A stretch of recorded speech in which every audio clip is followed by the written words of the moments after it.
Ponto de partida de sexta-feira no ar, e como vocês sabem, na sexta-feira não tem TP, não tem roteiro, sou eu, são os comentários, são as provocações, são os questionamentos que vocês me fazem ao longo da semana. E eu tenho para abrir uma das perguntas que eu mais gosto de ouvir, é um assunto sobre o qual eu volto o tempo todo e que eu acho que é tão importante e tão fundamental.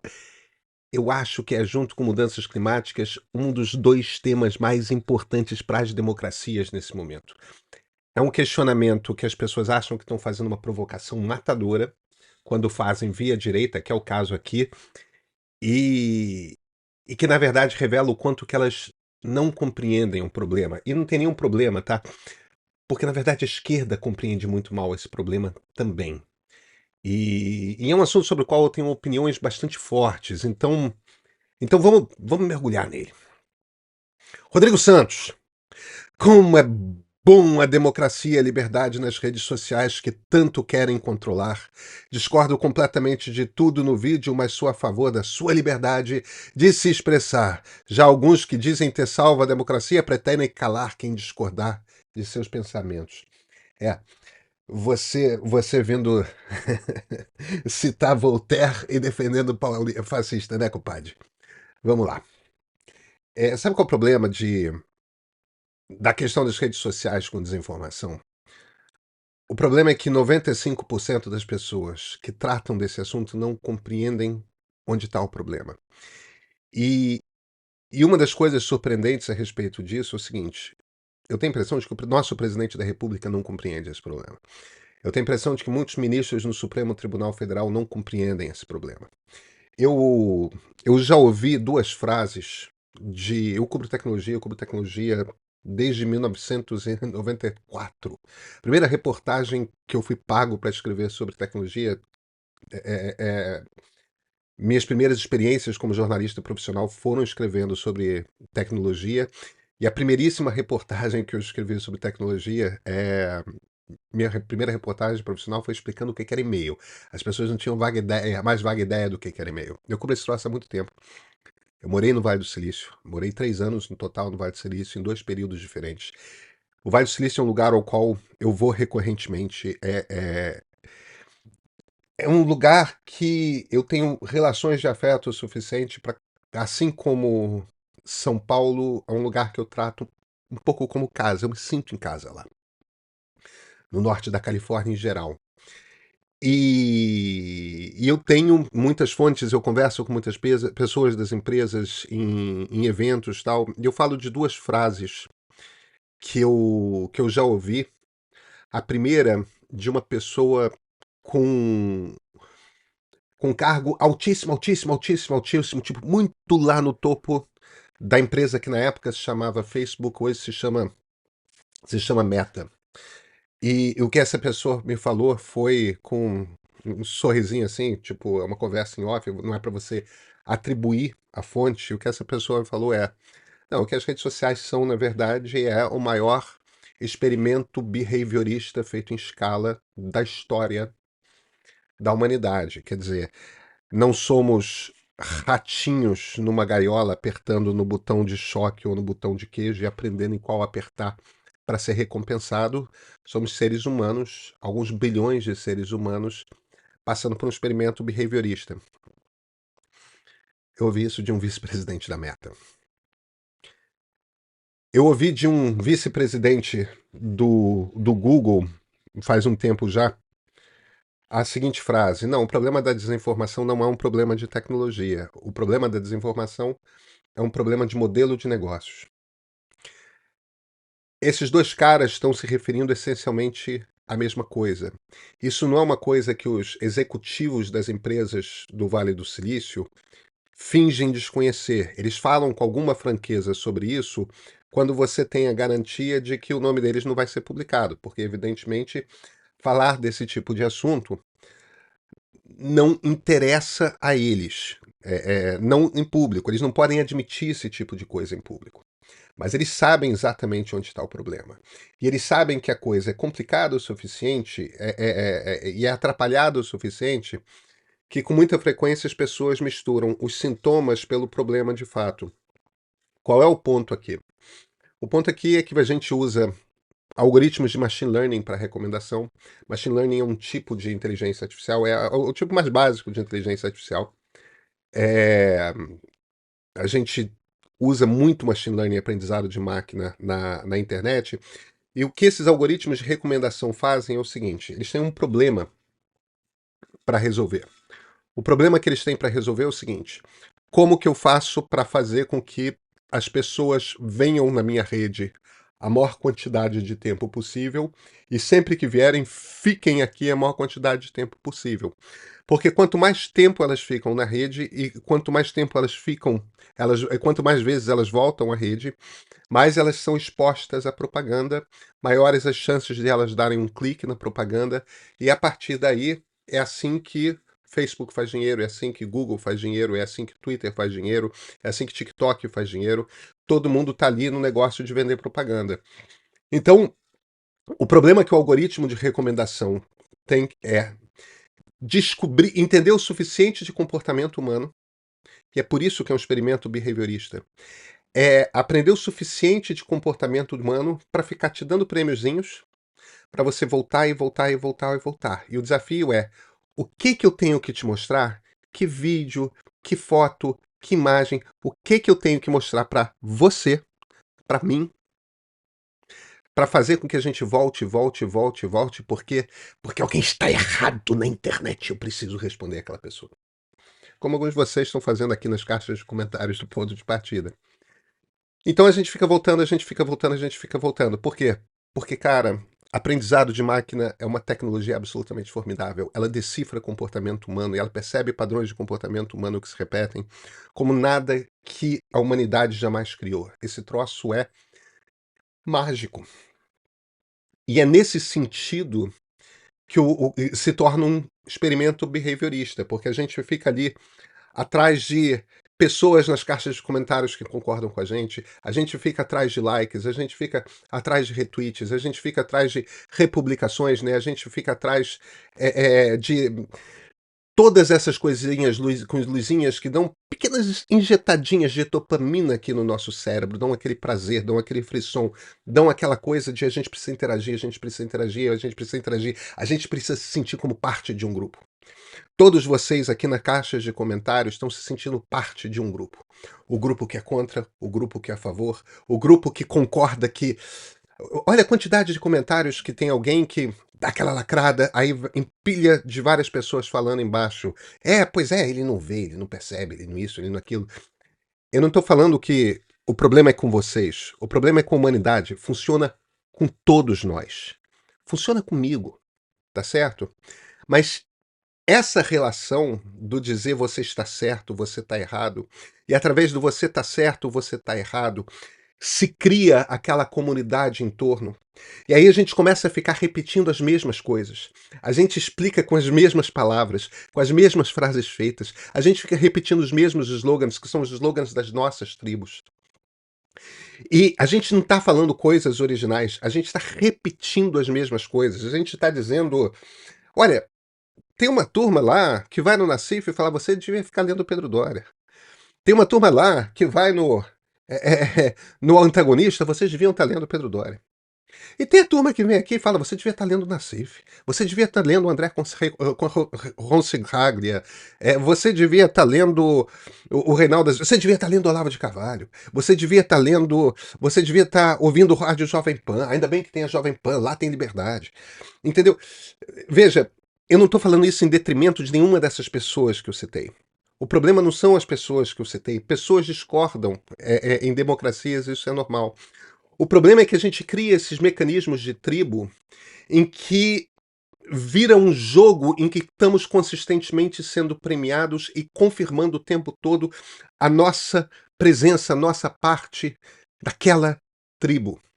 Então, a partir do momento que estamos isolados em tribos e que nós somos premiados para nunca concordar de jeito nenhum com quem discorda da gente, nunca ceder de jeito nenhum argumento, quando a gente é treinado a simplesmente ficar repetindo as mesmas frases feitas o tempo todo, primeiro a gente quebra a democracia porque o fluxo do diálogo quebra.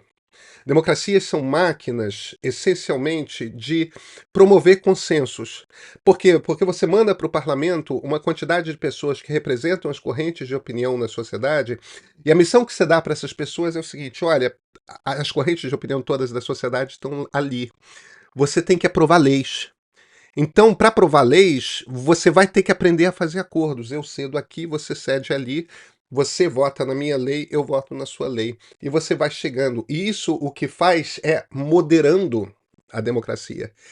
As democracias funcionais são democracias que funcionam quando o diálogo está concentrado entre centro-direita e centro-esquerda. Mas quando você cria um instrumento de comunicação na sociedade, que se torna um instrumento dominante de comunicação na sociedade, que está o tempo todo dizendo para você não chegue a um acordo com o outro lado ou com os outros lados de jeito nenhum, em que a coisa que é valorizada é mostrar o quanto que você é diferente daqueles outros, que aqueles outros são horrorosos. São horrorosos porque eles são neoliberais, porque eles são fascistas, porque eles são comunistas, porque eles são anticristãos, porque eles são radicais religiosos, porque o problema das redes sociais não é desinformação. Desinformação é consequência.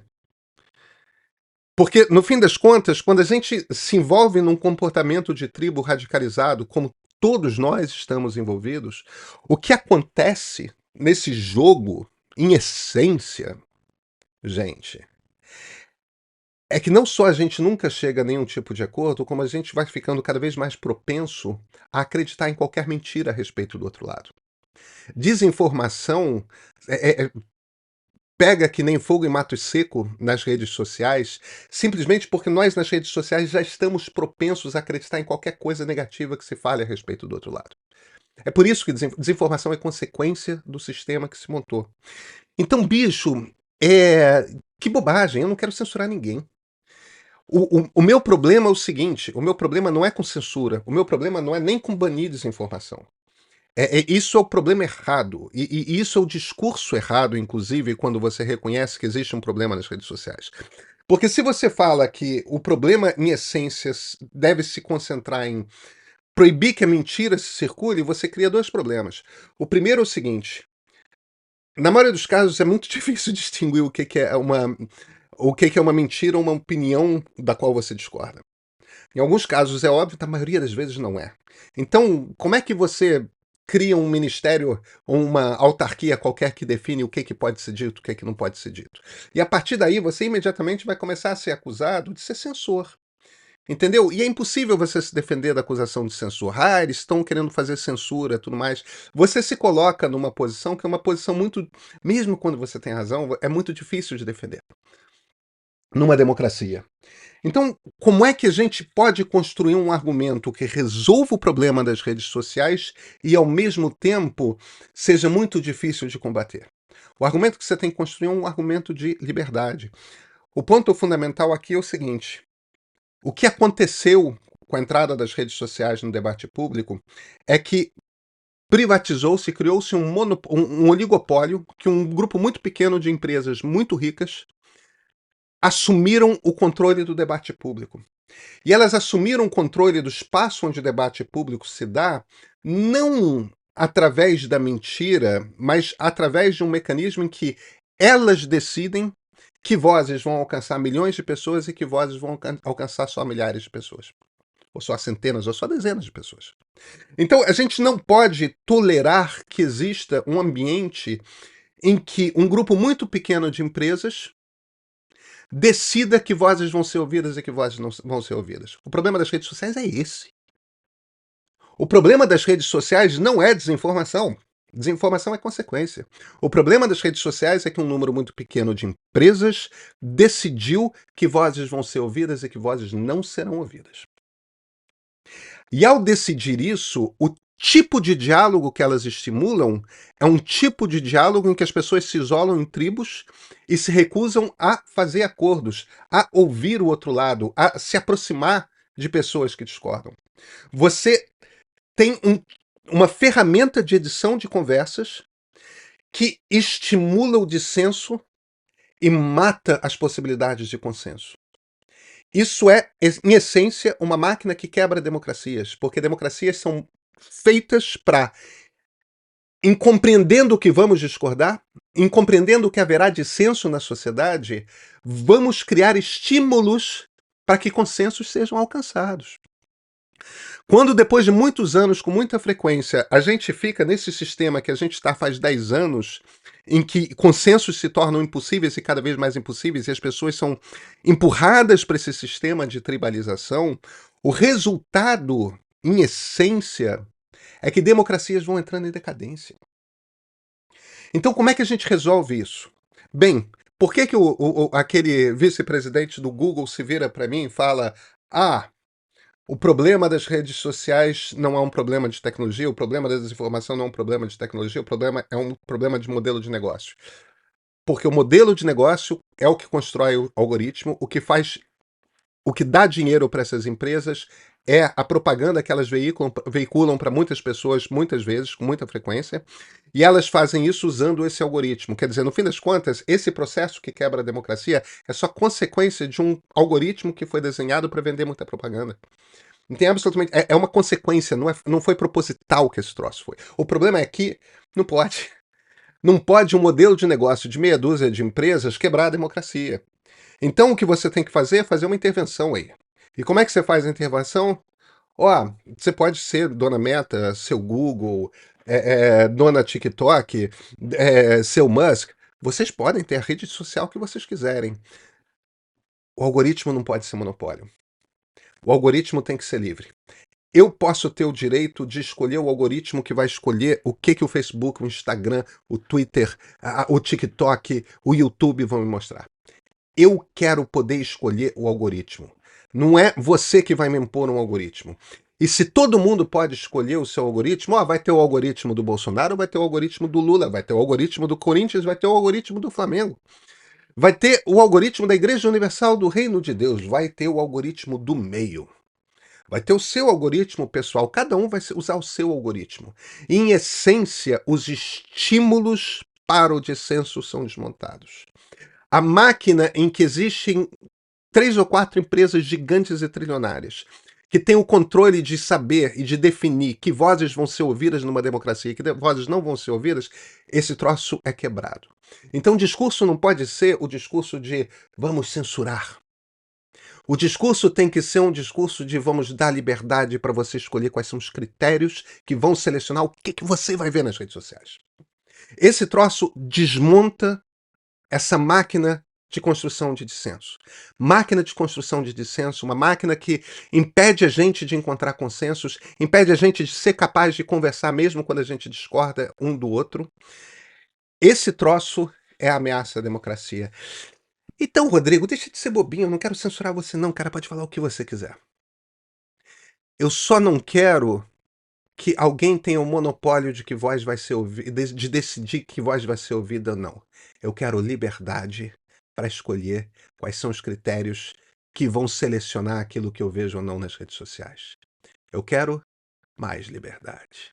Eu sou Pedro Doria, editor do Meio, e eu vou falar uma coisa para vocês. O que está acontecendo nos Estados Unidos é fascinante em grande parte porque é uma repetição de 1968. A Convenção Nacional do Partido Democrata, que vai acontecer agora em agosto em Chicago, foi em agosto em Chicago, em 1968. Existia um grupo jovem radicalizado à esquerda no Partido Democrata em 1968. Existe um grupo jovem radicalizado à esquerda no Partido Democrata hoje. Lyndon Johnson era um presidente com problemas imensos, embora tivesse o direito de concorrer à reeleição, foi pressionado e de repente ele se viu numa situação em que ele decidiu não concorrer à reeleição. A gente não sabe o que vai acontecer com Joe Biden, mas essa pressão está a toda com Biden. E do outro lado do Johnson estava um candidato populista de direita dura, como os Estados Unidos não viam há mais de um século, que terminou por ganhar a eleição. Se chamava Richard Nixon. Agora é Donald Trump, que é bem pior do que o Nixon. São muitas as semelhanças. Eu e a Flávia Tavares, editora-chefe do Meio, a gente passou os últimos dias conversando sobre o que 68 pode nos ensinar a respeito da eleição americana desse ano. Olha, não é pouca coisa. Entender história ajuda a gente a entender o presente. Ajuda a gente, inclusive, a ler o presente e, às vezes, até se a gente for esperto o suficiente, se a gente conseguir evitar erros no presente. Esse é o tema da edição super, super, super especial do Meio dessa semana. E olha, tá rolando uma promoção em que a assinatura anual do Meio não está a R$ 150, está a 120. Ou se fosse vocês, aproveitava hoje e assinava. Até porque assinar o Meio, juro, ajuda um veículo realmente independente de imprensa, que não está nem um lado nem de outro, mas está firmemente do lado da democracia, isso sempre. E democracia quer dizer o direito de criticar governantes democráticos. Ajuda a gente a sobreviver. A gente precisa sobreviver. E esse é o ponto de partida de sexta-feira.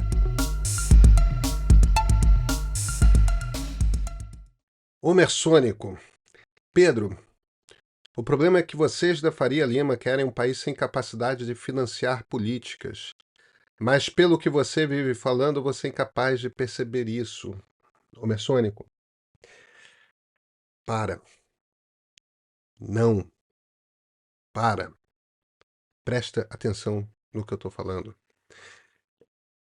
Em grande parte, toda aquela coisa que eu falei sobre o processo pelo qual a gente está se comunicando pelas redes sociais, em que a gente aprende a ficar não mais ouvindo o que as pessoas estão falando, mas a gente transforma as pessoas de cada tribo numa caricatura qualquer, num estereótipo qualquer. E aí, cara, o que acontece é que faz comentário exatamente como o que você acabou de falar, que vai na contramão de tudo o que eu falo o tempo todo. Veja, você pode discordar de mim. Só não me transforme numa caricatura de liberal que você tem na sua cabeça, que é uma caricatura que não tem absolutamente nada a ver com a realidade.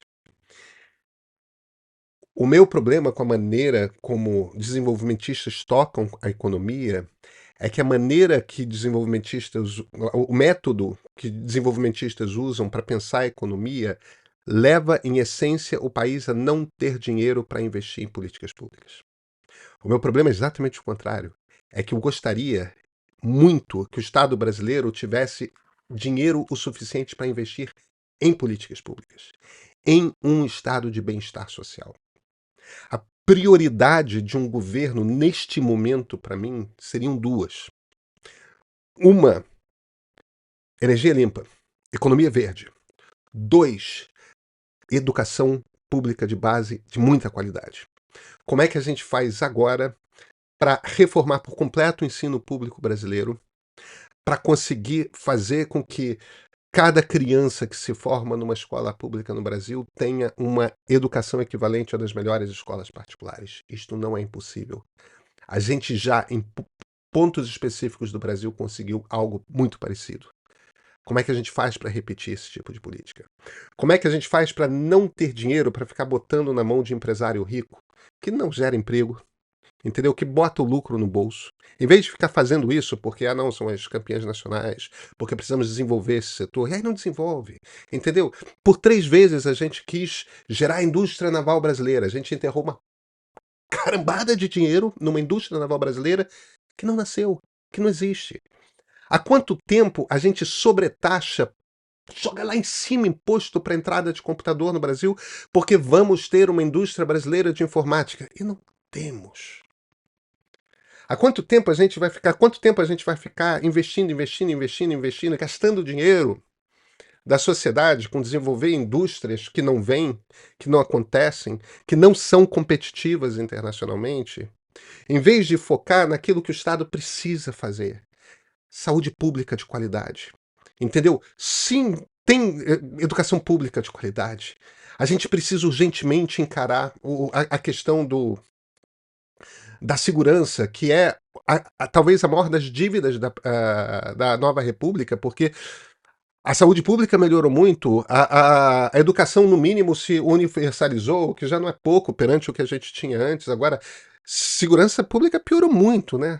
Então, não. Do que você está falando? Eu nunca falei que a gente não tem que ter estado de bem-estar social. A gente precisa, num país desigual como o Brasil, de serviços públicos de muita qualidade. A gente precisa, num país como o Brasil, de um programa sólido de estado de bem-estar social. É evidente que nós precisamos. Tá certo? Não me transforma numa caricatura. Você pode discordar do meu método, mas não diz que eu quero o contrário do que eu quero, do que eu defendo.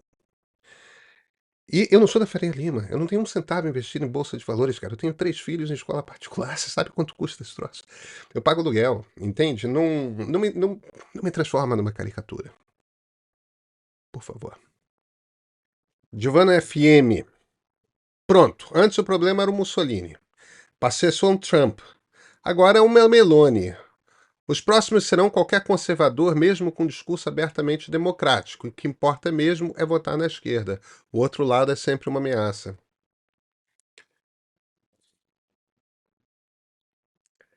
Vamos lá.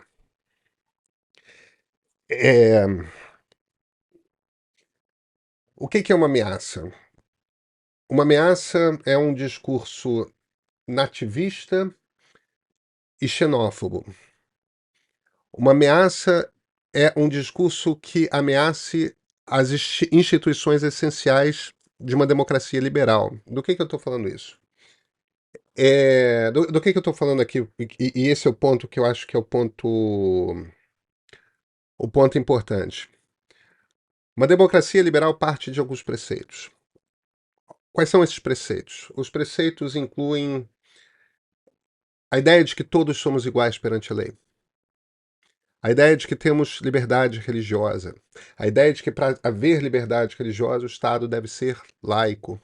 Portanto, deve haver espaço para que todos os credos possam ser permitidos.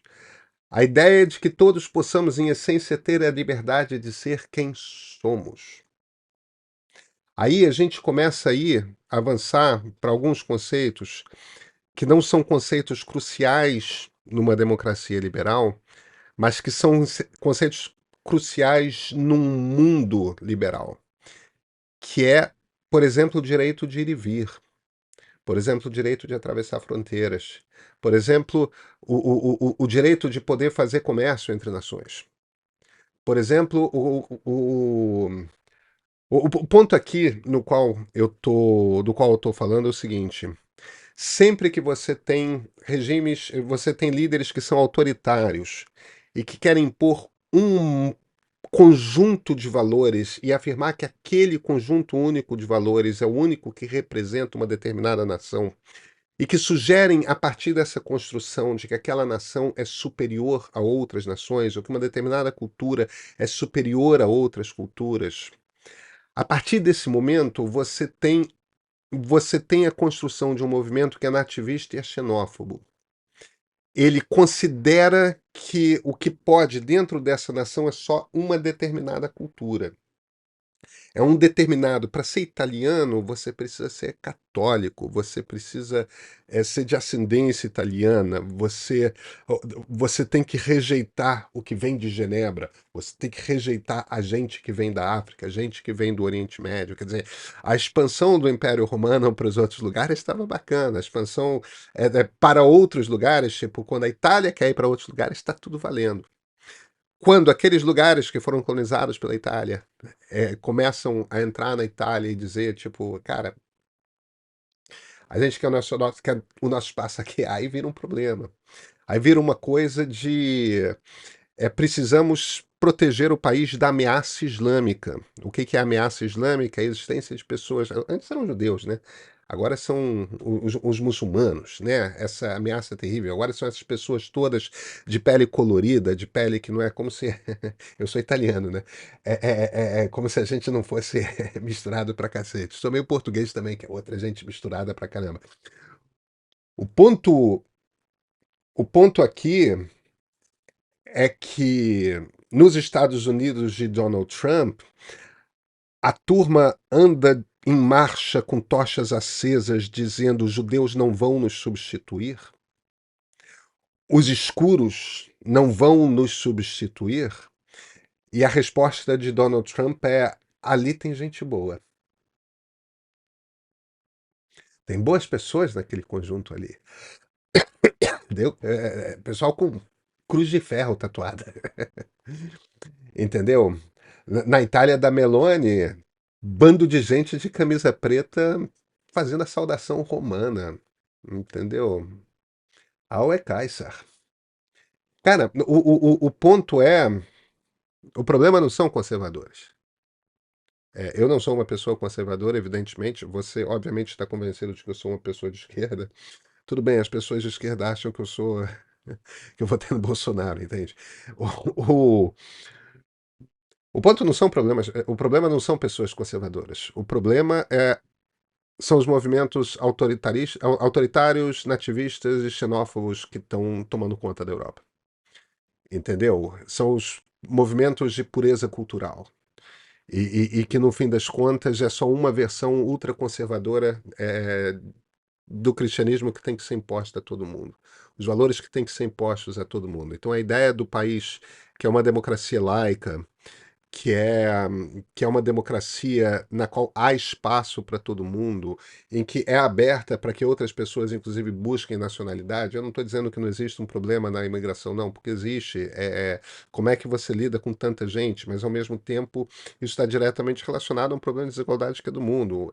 Quando você rejeita o fato de que existem problemas que são globais e que o mundo precisa resolver esses problemas em conjunto, a gente precisa ter sistemas de governança global. Isso não quer dizer ter governo global, mas a gente precisa ter sistemas de governança global porque a gente tem problemas de desigualdade, a gente tem problemas de comércio internacional, a gente tem problemas de mudanças climáticas que precisam exigem um fórum global de conversa, entendeu, para serem resolvidos.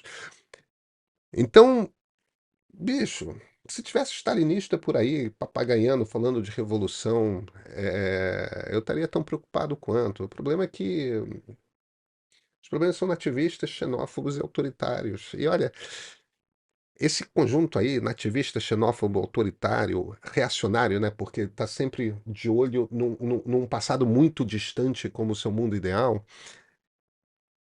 Esses movimentos têm um nome, sabe?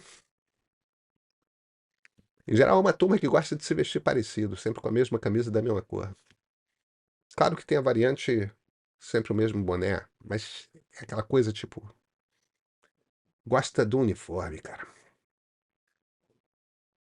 Mili Neto. Nossa, Pedro Doria, tu realmente criou a plumagem tucana e tá cada vez mais ressentido.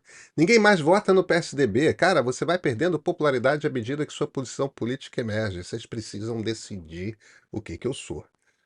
Entendeu? Se eu sou Faria Limer, se eu sou tucano, que os tucanos eram social-democratas, né? Se eu sou se eu sou fascista, se eu sou alguém que diz que tudo que na esquerda é ruim, eu não tô num concurso de popularidade. Eu não tô pedindo o seu voto. Cara, popularidade na internet, audiência gigante na internet é muito simples. Faz um site bolsonarista, faz um site ultralulista. Se você fizer um dos dois, você vai ter uma audiência grande pra cacete. Agora, tem uma condição, tá? Só pode falar bem do Lula o tempo todo. Ou só pode falar bem do Bolsonaro o tempo todo. Aí o bolsonarista precisa atacar o petismo o tempo todo, porque o petismo é o mal do mundo. O lulismo tem que atacar todo mundo que não elogia o Lula o tempo todo. Porque senão. Aí você constrói isso que você está chamando de popularidade. Porque isso é uma característica do nosso tempo que está diretamente ligada à maneira como as redes sociais funcionam e blá blá blá blá blá blá. Sabe, esse programa, esse ponto de partida de hoje é todo sobre o mesmo assunto. Eu parto de um ponto de vista liberal progressista. Eu parto de um ponto de vista liberal social. Eu, dentro do liberalismo, estou na esquerda do liberalismo e eu sou uma pessoa liberal. E eu compreendo perfeitamente se pessoas de esquerda não conseguem me ver como uma pessoa de esquerda. Tudo bem, na Europa, nos Estados Unidos eu seria, aqui no Brasil, na América Latina, não sua. Eu entendo quando pessoas ultra-reacionárias, porque a direita infelizmente, se perdeu num movimento autoritário. Eu entendo quando as pessoas ultra-reacionárias me veem como uma pessoa de esquerda, porque elas não conseguem mesmo distinguir tudo, tipo, tudo fica a mesma coisa. Eu entendo tudo isso. E eu sigo achando que é importante a gente ter uma conversa. E que é importante a gente ter conversas que são conversas plurais. Isso quer dizer que pontos de vista distintos têm de ser trazidos à mesa. E o meu trabalho tem sido o de como é que um liberal progressista vê o mundo? Como é que um liberal progressista vê o Brasil? Eu sou uma voz liberal progressista. E o que eu tô tentando fazer aqui não é convencer ninguém, não. É mostrar como é que é o ponto de vista. É tentar vencer esse mundo em que tudo é caricatura. É um início de conversa. Mas aí precisa haver o diálogo. Não precisa, não é para ser essa coisa, ah, você seu horroroso, entendeu? Porque você discorda. Não, contra-argumenta, entendeu? Vamos lá, vamos conversar. Bruce, poxa, Pedro, adoro suas análises, te sigo desde a época da pandemia, faz parte da minha rotina ver o ponto de partida. Mas suas análises estão cada vez mais birrentas. Culpa do Lula? O cara foi eleito e tem esse mala do presidente do BC que abriria as portas, as pernas para o Bolsonaro, mas faz tudo para ferrar a economia do Brasil, que está crescendo bem menos do que poderia. A birra com Lula é geral, mas a birra dos banqueiros, executivos e senhores do PIB está num nível absurdo com Lula. Sua análise está refletindo isso. Sou o primeiro a bater no Lula pelas idiotices, erros e estratégias equivocadas dele. Realmente, Lula não deveria concorrer novamente. É um político ultrapassado e anacrônico. Mas essa birra dos liberais capitalistas com ele está injustificada. Desculpa, Bruce, eu discordo. Roberto Campos Neto não era o primeiro para abrir as pernas para o Bolsonaro, cara. Não, tipo, não bate com o que aconteceu. Quando a campanha presidencial estava começando a esquentar, ele jogou o juro brasileiro lá para cima. Ele apertou a economia e ferrou com o juro de que todo mundo paga, no momento que o Bolsonaro mais precisava do contrário, de um juro baixo. Não é verdade que, como banqueiro central, o Roberto Campos Neto tenha ajudado o Bolsonaro, porque o que ele fez foi o contrário. No momento que o Bolsonaro mais precisaria de um banqueiro central amigo, Roberto Campos Neto foi para o outro lado. E a maior parte das decisões que o Banco Central tem tomado são decisões unânimes. Teve uma votação que não foi unânime. Mesmo com quase metade dos diretores a essa altura já indicados pelo Lula. E sabe o que é o pior? Quando provavelmente o Galípolo substituiu o Roberto Campos Neto, o Banco Central provavelmente vai continuar tomando, a se ver pelas atas do Copom, as mesmas decisões. Aí o pessoal na semana passada tava, tem que leiloar dólar, tem que ter leiloar dólar, tudo mais. Foi só o Lula essa semana retroceder, dar 2 passos atrás, porque o Haddad partiu para cima do Lula, né? Para! Porque, cara, a coisa do dólar, ele, primeiro, a flutuação do dólar, 90% da flutuação do dólar tem a ver com o Biden. Não tem nada a ver com o Brasil. Aí tem aquele aumento um pouco maior que o dólar teve no Brasil, e por que foi? Porque o Lula começou a falar imediatamente que ele ia fazer alguma coisa. E aí o mercado se sente inseguro. Se o mercado começa a achar que vai ter intervenção, os caras tiram dinheiro do Brasil. É isso. Aí o dólar sobe. Entende? Foi só o Lula retroceder que o dólar começou a cair.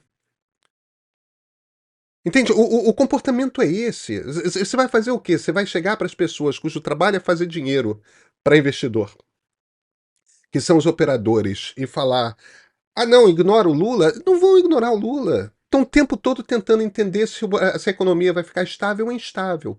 Se o presidente pode fazer uma surpresa e você não sabe para onde a surpresa vai ir, você sente medo e você tira o dinheiro do país.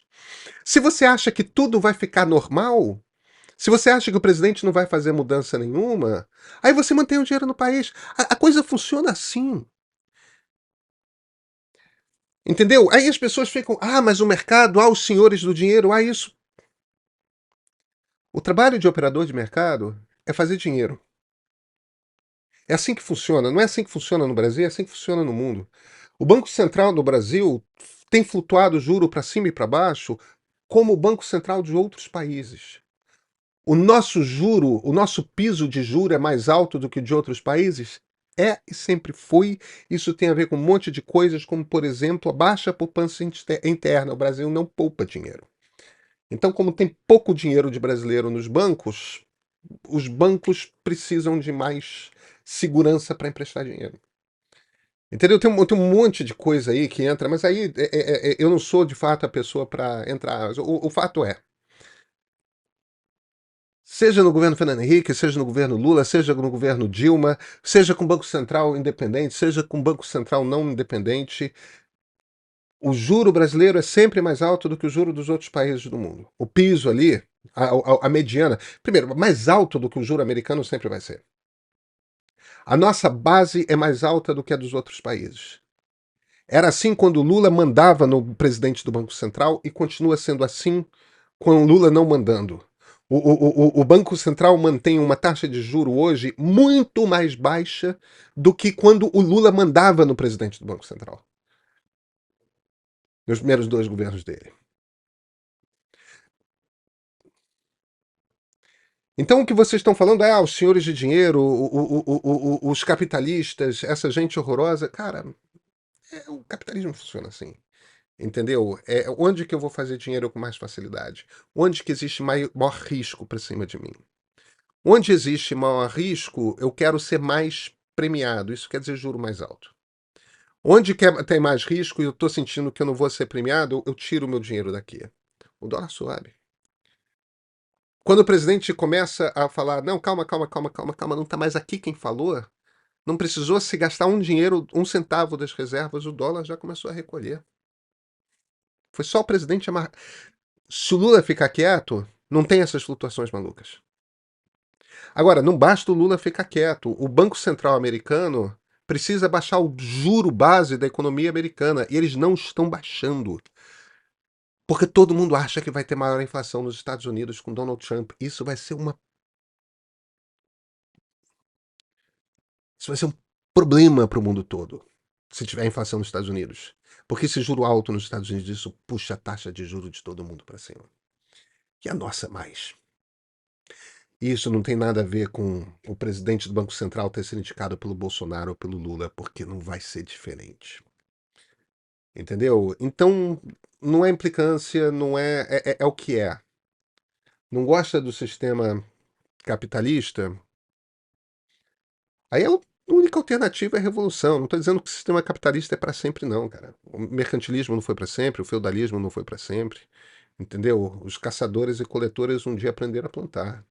Sistemas econômicos mudam, mas eles mudam com o passar da história, com as mudanças tecnológicas, são movimentos longos.